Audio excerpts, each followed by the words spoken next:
What is that? Peacock. Peacock. Okay, இன்னொரு picture இருக்கு அது என்னங்க? What is the next picture? Elephant. Elephant.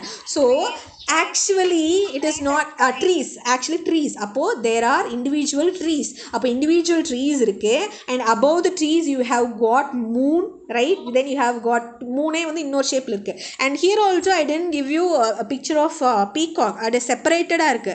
So human mind from psychology you have the word gestalt psychology. Human mind என்னன்னா ஒரு nature, by nature we actually see the whole instead of the parts. We always see the whole instead of the part. So in literature, this is from psychology, German psychology. In literature, Gestalt refer to the unified whole of work. You should always look at the whole of the work. You should not individual parts. Okay, so basically Gestalt refers to understanding the phenomena as a whole instead of individual parts. So peacock irukappa you see the picture as peacock instead of individual parts, and you see this as elephant instead of moon, instead of trees. Okay, then you all know what is in media res. In media res, media, middle. So when a novel or a narrative starts from the middle, it is called in media res. And Roman clef is also a narrative technique, and where real people or events are depicted under the disguise of fictional names. Okay, Midnight Children. Who wrote Midnight Children? அந்த இடத்துல prime மினிஸ்டர்னு வருவாங்களே, who is the prime minister actually? Indira Gandhi. That is an example. That is not an actual example. I'm telling. Similarly, real life events அப்படியே present பண்ணுவாங்க in the under the disguise of fictional names and stories. That is that technique. That narrative is called Roman clef. A novel with a key னு சொல்லுவாங்க. ஓகேங்களா? Then villanelங்கிறது ஒரு pastoral poem, 19-line poetic form. இங்க பாருங்க, we have got two terms here. Physicsல கூட வரும், centrifugal, centripetal.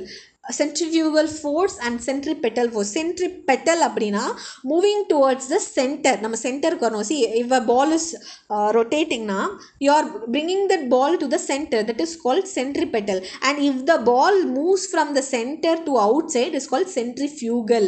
So the same term literature, when you apply that to literature நீங்க அப்படியே கொண்டு வாங்க. Centrifugal means, what is centrifugal?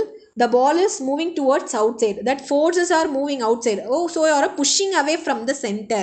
அப்போ சென்டர்னு ஒன்று இருக்கக்கூடாது. Forces or tendency that push away from the central authority. ஒரு dominant culture இருக்கு பார்த்தீங்களா? You are breaking the center, and the forces that helps in breaking the center or pushing the center, dominant culture, that is called centrifugal force in literature.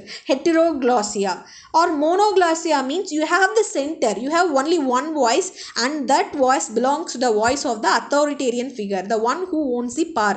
அப்ப அங்க பாத்தீங்கன்னா authoritative language இருக்கும், ideology or promoting particular ideology. For example, I am writing a book and I am concentrating only on Hinduism. Okay, indirectly or directly I am concentrating on only Hinduism. So that is called monoglossia. Heteroglossia. And who coined this term? These terms I gave a clue here. Mikhail Bakhtin. So that's why I gave this clue. Okay, Mikhail Bakhtin. What is closet drama? Actually, it is a drama, but it is not to be performed on stage. It is a drama written for reading purpose alone. Pleasure reading. An example would be Milton's. Very good, very good. Then we have Curtal sonnet. G.M. Hopkins has usually sonnet contains how many lines? 14 lines. Okay, but Curtal sonnet consists of 11 lines. So ரொம்ப properly 10 and half lines. 10 and half lines. 11 lines or 10 and half lines. That is called Curtal sonnet. Then we have blazon. Blazon na ஒரு technique என்னன்னா ஒரு poem or play or novel where you are attributing, where you are talking about various parts of women's body, that is called blazon.